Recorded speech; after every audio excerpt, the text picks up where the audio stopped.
കേരളത്തിൽ ആലപ്പുഴ ജില്ലയിൽ ഹരിപ്പാട് ബസ് സ്റ്റാൻഡിൽ നിന്ന് 1.5 കിലോമീറ്റർ വടക്കു പടിഞ്ഞാറ് മാറി സ്ഥിതി ചെയ്യുന്ന അതിപുരാതനമായ ഒരു ക്ഷേത്രമുണ്ട്. പഴയ തിരുവിതാംകൂർ ദേശത്ത് മഹാക്ഷേത്രങ്ങളിൽ മഹാക്ഷേത്രമായി അറിയപ്പെട്ടിരുന്ന 7 ക്ഷേത്രങ്ങളിലൊന്നായ കേരളത്തിലെ ഏറ്റവും പുരാതനമായ സുബ്രഹ്മണ്യ സ്വാമി ക്ഷേത്രങ്ങളിലൊന്നായ ഹരിപ്പാട് സുബ്രഹ്മണ്യ സ്വാമി ക്ഷേത്രം.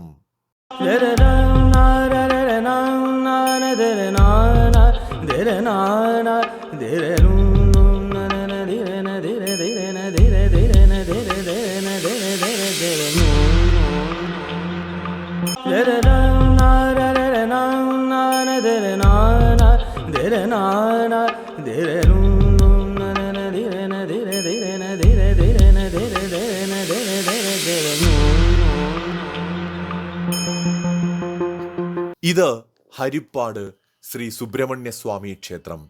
ത്രേതായുഗത്തിൽ പരശുരാമന്റെ പൂജയേറ്റുവാങ്ങിയെന്ന് പറയപ്പെടുന്ന പുരാതന ക്ഷേത്രങ്ങളിലൊന്ന്. ആലപ്പുഴ ജില്ലയിൽ കാർത്തികപ്പള്ളി താലൂക്കിൽ ഹരിപ്പാട് പട്ടണത്തിൽ സ്ഥിതി ചെയ്യുന്ന ഈ മഹാക്ഷേത്രം കേരളത്തിലെ തന്നെ പ്രധാനപ്പെട്ട സുബ്രഹ്മണ്യ സ്വാമി ക്ഷേത്രങ്ങളിൽ ഒന്നാണ്. പ്രധാന പ്രതിഷ്ഠയാണ് ചതുർബാഹുവായ ശ്രീ സുബ്രഹ്മണ്യ സ്വാമി. ഉപദേവതകളായി ഗണപതി, ദക്ഷിണാമൂർത്തി, ശ്രീകൃഷ്ണൻ, അയ്യപ്പൻ, നാഗദൈവങ്ങൾ, കുരുതികാമൻ, പഞ്ചമി ദേവി, യക്ഷിയമ്മ എന്നിവരും ഈ ക്ഷേത്രത്തിലുണ്ട്. പുരാതന കാലം മുതൽ തന്നെ കേരളത്തിലെ പളനി എന്നാണ് ഈ ക്ഷേത്രം അറിയപ്പെട്ടിരുന്നത് തന്നെ. തെക്കൻ പളനി എന്ന പേരുകളിലും ഇത് അറിയപ്പെട്ടിരുന്നു. കേരളത്തിൽ ഏറ്റവും വലിയ സുബ്രഹ്മണ്യ സ്വാമി ക്ഷേത്രങ്ങളിൽ ഒന്നാണിത്. പഴയ തിരുവിതാംകൂർ ദേശത്തിലെ മഹാക്ഷേത്രങ്ങളിൽ മഹാക്ഷേത്രങ്ങളായി അറിയപ്പെടുന്ന 7 ക്ഷേത്രങ്ങളിലൊന്ന്. കേരളത്തിലെ ഏറ്റവും വലിയ സുബ്രഹ്മണ്യ സ്വാമി വിഗ്രഹം, ശൈവ വൈഷ്ണവ ഭാവങ്ങൾ ഒത്തിണങ്ങിയ പ്രതിഷ്ഠ, കേരളത്തിലെ ഏറ്റവും വലിയ സ്വർണ്ണ കൊടിമരം, 3 കൊടിയേറ്റ് ഉത്സവങ്ങൾ എന്നിങ്ങനെ ഒരുപാട് പ്രത്യേകതകൾ ഈ ക്ഷേത്രത്തിനുണ്ട്. തിരുവിതാംകൂർ ദേവസ്വം ബോർഡിന്റെ കീഴിലാണ് ഈ മഹാക്ഷേത്രം. മേടം, ചിങ്ങം, ധനു എന്നീ മാസങ്ങളിലായിട്ടാണ് ക്ഷേത്രത്തിലെ കൊടിയേറ്റ് ഉത്സവങ്ങൾ നടക്കുന്നത്. മേടമാസത്തിൽ വിഷുനാളിൽ കണികണ്ട് കൊടികയറി 10-ാം ഉദയം ദിവസം ആറാട്ടോടുകൂടി സമാപിക്കുന്നതാണ് ഇവയിൽ ഏറ്റവും പ്രധാനപ്പെട്ടത്. ചിങ്ങമാസത്തിൽ തിരുവോണം നാളിലും ധനുമാസത്തിൽ തിരുവാതിര നാളിലും ആറാട്ടോടുകൂടി സമാപിക്കുന്ന 10 ദിവസത്തെ ഉത്സവങ്ങളാണ് ഏറ്റവും പ്രസിദ്ധം.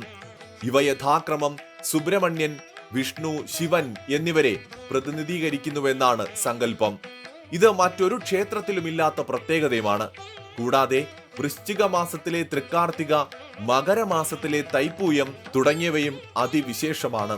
പുരാതന കാലത്ത് കുമാരപുരം എന്നായിരുന്നു ഹരിപ്പാടിന്റെ പേര്. ഹരിപ്പാടിന്റെ പടിഞ്ഞാറുള്ള സ്ഥലങ്ങൾ ഇന്നും കുമാരപുരം എന്നാണ് അറിയപ്പെടുന്നത്. ഇവിടെയുള്ള പ്രധാന ക്ഷേത്രം ഇന്നത്തെ ക്ഷേത്രത്തിന് തെക്ക് കിഴക്കായിട്ടായിരുന്നു സ്ഥിതി ചെയ്തിരുന്നത്.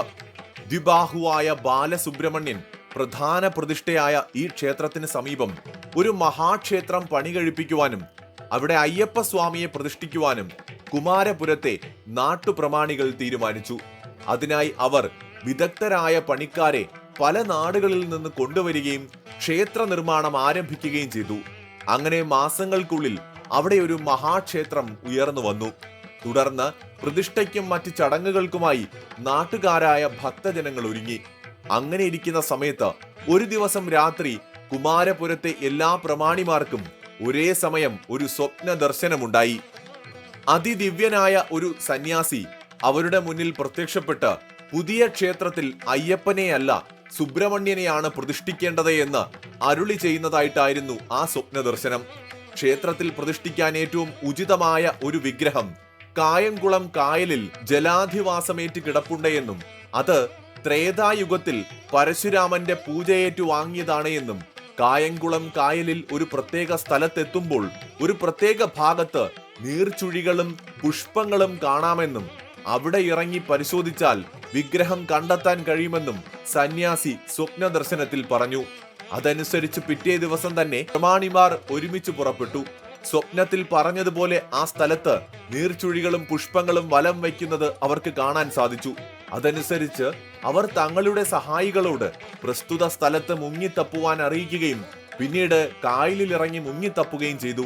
അതിദിവ്യമായ സുബ്രഹ്മണ്യ വിഗ്രഹവുമായിട്ടാണ് അവർ പൊങ്ങി വന്നത്.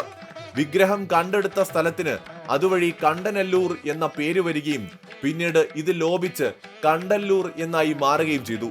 തുടർന്ന് പ്രമാണിമാരും സഹായികളും കൂടി വിഗ്രഹവും കൊണ്ട് ഘോഷയാത്രയായി കുമാരപുരത്തേക്ക് പുറപ്പെട്ടു. തുടർന്ന് വന്ന വൃശ്ചിക മാസത്തിലെ തൃക്കാർത്തിക ദിവസം ഉച്ചയ്ക്കുള്ള ശുഭമുഹൂർത്തത്തിൽ സകലവിധ താന്ത്രിക ചടങ്ങുകളോടെയും വിഗ്രഹം ഇന്ന് കാണുന്ന സുബ്രഹ്മണ്യ സ്വാമി ക്ഷേത്രത്തിൽ പ്രതിഷ്ഠിച്ചു. പ്രതിഷ്ഠാ മുഹൂർത്തത്തോടടുത്ത സമയത്ത് ക്ഷേത്രത്തിൽ ഒരു ദിവ്യ പുരുഷൻ പ്രത്യക്ഷപ്പെട്ടുവെന്നും അത് പരശുരാമൻ തന്നെ ആയിരുന്നുവെന്നും അദ്ദേഹമാണ് പ്രതിഷ്ഠാ കർമ്മങ്ങൾക്ക് നേതൃത്വം നൽകിയത് എന്നും പറയപ്പെടുന്നു. അങ്ങനെ ശ്രീഹരിയുടെ അഥവാ മഹാവിഷ്ണുവിന്റെ അവതാരമായ പരശുരാമന്റെ പാദം പതിഞ്ഞ സ്ഥലം ഹരിപ്പാദപുരം എന്നും കാലാന്തരത്തിൽ ഹരിപ്പാടെന്നും അറിയപ്പെടാൻ തുടങ്ങി. ആദ്യം പ്രതിഷ്ഠിക്കാൻ വെച്ചിരുന്ന അയ്യപ്പസ്വാമിയെ ക്ഷേത്രത്തിലെ ഉപദേവനാക്കി മാറ്റുകയും ചെയ്തു. ആദ്യ പ്രതിഷ്ഠാ ദിനമായ തൃക്കാർത്തിക ഇന്നും ക്ഷേത്രത്തിൽ അതിവിശേഷമായിട്ടാണ് ആചരിച്ചു വരുന്നത്. കേരളത്തിലെ ഏറ്റവും വലിയ സുബ്രഹ്മണ്യ സ്വാമി ക്ഷേത്രമായ ഹരിപ്പാട് ക്ഷേത്രം ഹരിപ്പാട് നഗരത്തിന്റെ ഹൃദയഭാഗത്ത് ദേശീയപാതയിൽ നിന്ന് ഏതാണ്ട് 1/2 കിലോമീറ്റർ മാത്രം വടക്കുമാറിയാണ് സ്ഥിതി ചെയ്യുന്നത്. കിഴക്കോട്ടാണ് ക്ഷേത്രത്തിന്റെ ദർശനം. 8 ഏക്കറോളം വിസ്തീർണമുള്ള അതിവിശാലമായ മതിലകമാണ് ക്ഷേത്രത്തിനുള്ളത്. ക്ഷേത്രത്തിന് ചുറ്റും വലിയ ആനപ്പള്ള മതിൽ പണിതിരിക്കുന്നു. ഇതിന്റെ 4 ഭാഗത്തും ഗോപുരങ്ങളും കാണാം. ക്ഷേത്രത്തിന്റെ മുന്നിൽ ഒരു അരയാൽ മരവുമുണ്ട്. ക്ഷേത്രത്തിന്റെ തെക്ക് കിഴക്ക് ഭാഗത്ത് സാമാന്യം വലിപ്പമുള്ള ഒരു കുളം കാണാം. വേലക്കുളം എന്നാണ് ഇത് അറിയപ്പെടുന്നത്. എന്നാൽ ക്ഷേത്രത്തിന്റെ തെക്കു പടിഞ്ഞാറ് ഭാഗത്തായിട്ടാണ് പ്രധാനപ്പെട്ട ക്ഷേത്രക്കുളമുള്ളത്. പെരുങ്കുളം എന്നാണ് ഇത് അറിയപ്പെടുന്നത്. ഈ കുളം കേരളത്തിലെ ഏറ്റവും വലിയ ക്ഷേത്രക്കുളങ്ങളിൽ ഒന്നാണ്. 5 ഏക്കറോളം വിസ്തീർണമുള്ള ഈ കുളത്തിൽ കുളിച്ചാണ് ശാന്തിക്കാരും ഭക്തരും ക്ഷേത്ര ദർശനത്തിന് എത്തിയിരുന്നത്. ക്ഷേത്രത്തിന്റെ കിഴക്കേ ഗോപുരത്തിലൂടെ അകത്തു കടന്നാൽ ആദ്യം എത്തുന്നത് വലിയ ആനക്കൊട്ടിലാണ്. സാമാന്യം വലിപ്പമുള്ള ആനക്കൊട്ടിലാണിത്. ചോറൂണ്, തുലാഭാരം, ഭജന തുടങ്ങിയവയൊക്കെ നടത്തുന്നത് ഇവിടെ വെച്ചാണ്. 6 ആനകളെ എഴുന്നള്ളിച്ച് നിർത്താൻ ഇവിടെ സൗകര്യമുണ്ട്. ആനക്കൊട്ടിലിന് തെക്കുഭാഗത്ത് കൂത്തമ്പലം പണിതിരിക്കുന്നത് കാണാം. തൃശൂർ വടക്കുംനാഥ ക്ഷേത്രം, ഇരിഞ്ഞാലക്കുട കൂടൽ മാണിക്യ ക്ഷേത്രം എന്നിവ കഴിഞ്ഞാൽ കേരളത്തിലെ ഏറ്റവും വലിപ്പമുള്ള കൂത്തമ്പലം ഈ ക്ഷേത്രത്തിലേതാണ്. ആനക്കൊട്ടിലും കൂത്തമ്പലവുമെല്ലാം ശില്പകലാ വൈദഗ്ധ്യം കൊണ്ട് സമ്പന്നമാണ്. സ്കന്ദപുരാണം, ശ്രീമദ് ഭാഗവതം, രാമായണം, മഹാഭാരതം തുടങ്ങിയ കൃതികളിൽ നിന്നുള്ള രംഗങ്ങൾ ഇവിടെ മനോഹരമായി തന്നെ ആവിഷ്കരിച്ചിരിക്കുന്നത് കാണാം. 16 കൈകളോട് കൂടിയ ദുർഗാദേവി, 6 മുഖങ്ങളോട് കൂടിയ സുബ്രഹ്മണ്യ സ്വാമി, ശ്രീകൃഷ്ണ ലീലകൾ, ഹനുമാൻ ലങ്കയിലേക്ക് ചാടുന്നത് തുടങ്ങിയവ സവിശേഷമായവ തന്നെയാണ്. ആനക്കൊട്ടിലിന് അടുത്തായിട്ടാണ് മയിലിനെ ശിരസിലേറ്റുന്ന കേരളത്തിലെ ഏറ്റവും ഉയരം കൂടിയ സ്വർണ്ണ കൊടിമരമുള്ളത്.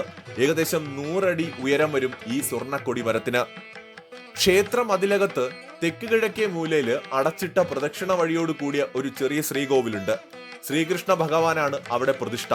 ക്ഷേത്ര കോമ്പൗണ്ടിന്റെ ഉള്ളിൽ തന്നെ തെക്കു പടിഞ്ഞാറേ മൂലയില് കിഴക്കോട്ട് ദർശനമായിട്ടാണ് അയ്യപ്പ സ്വാമിയുടെ പ്രതിഷ്ഠയുള്ളത്.